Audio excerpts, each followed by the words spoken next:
Now, the difference between the manifestation record and the bibliographic record that we looked at in the first scenario is that this record is stripped down so that it only contains elements that reflect FRBR attributes of the manifestation. It's no longer a hybrid record that contains manifestation, work, and expression level attributes.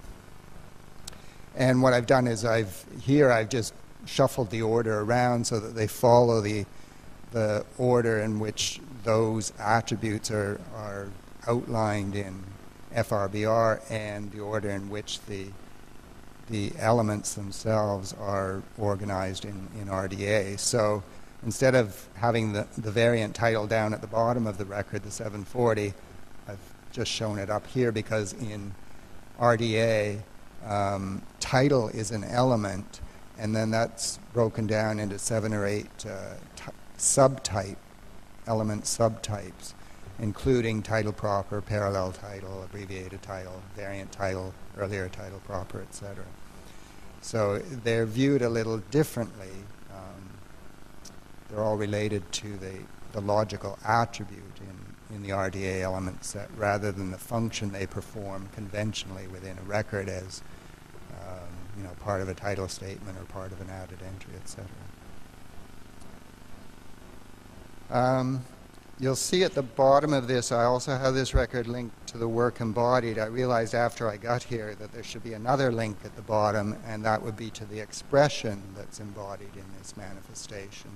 Because if you want to actually draw in the data elements for display, you can't link from the work and then go down to the specific expression you want. You have to link into the specific expression that's here, and then you can either link back up through the work, because that's a one-way relationship in the FRBR model, or just double up the link and link both to the work and the expression. If we move then to the work record that is linked to that manifestation, here you see we have a mix of elements that would have been imported both from the bibliographic and the authority records in MARC.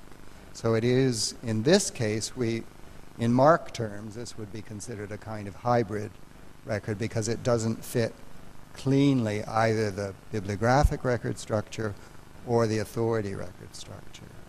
It is another type of structure, and that's because we're combining attributes, all the attributes of the work, not just those that find their way into authority records, but those that also find their way into bibliographic records, and similarly with relationships. So we have the preferred title for the work, which is pulled from the 100 subfield T in the authority record, but you see immediately after that I have the 500 subfield A, which came from that bibliographic record we looked at a few minutes ago, which is the nature of the content, which is essentially a note about the form of the work and the nature of the work, which remains constant with the work, no matter what manifestation that work is embodied in fact, no matter what expression of the work you have. So it's stored here, and that was one of the things we were trying to do with this element set, was to allow for more efficient data encoding, so that every time this work showed up in a manifestation, you didn't have to put that 500A note in the bibliographic record. You just pull it in with everything else related to the work through that connection between the manifestation record and the work record. You see here I've also put the relationships to the two persons, the two creators that I referred to earlier, but here they're just recorded here as links out to those registration records that we'll look at. So we've just used the subfield 0, German contribution to the to the MARC format to when you do relationships in RDA, you have a choice of representing the relationship either as an identifier or as an access point, or both. And for certain relationships, you can actually have unstructured descriptions as the way you identify the related entity. So here all we need is the identifier, and I've pulled the relationship designator from the bibliographic record, which shows you the relationship of that person to the work. And in fact, that's how you would end up putting these two fields into this record rather than another record, because these would both be identified as creators. Creator is a relationship associated with work in RDA, whereas we'll see the contributor is would result in that. Well, we'll see that in a moment. That 700 field, we can move that to the expression record. And again, the 530 relationship to the related work, all we've stored here is the identifier, which in effect is a record identifier. RDA's defined identifiers to include identifiers that identify the surrogate for the entity, like an authority record. So this, as I said, is linked to the expression record. And this may look like a pretty thin record, but in fact that's all it would be in most cases. The expression record is always subordinate to a work record. It can't live on its own. An expression is always an expression of a specific work.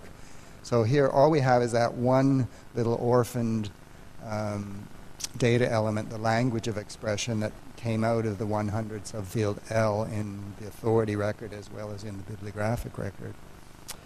And here, as I said, we have one of those added entries that was in the bibliographic record. Because the relationship designator identified that as a contributor, we were able to map that into the expression record rather than a work record.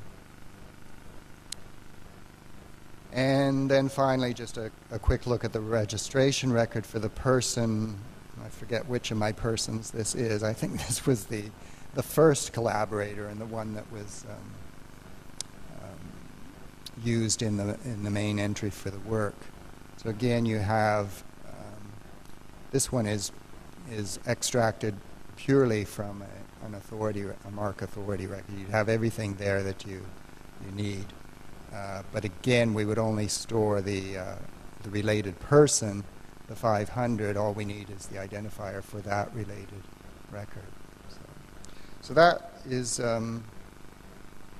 just a quick overview of the landscape as we see it from RDA's point of view, or the two landscapes, both MARC 21 and in an FRBR FRAD model.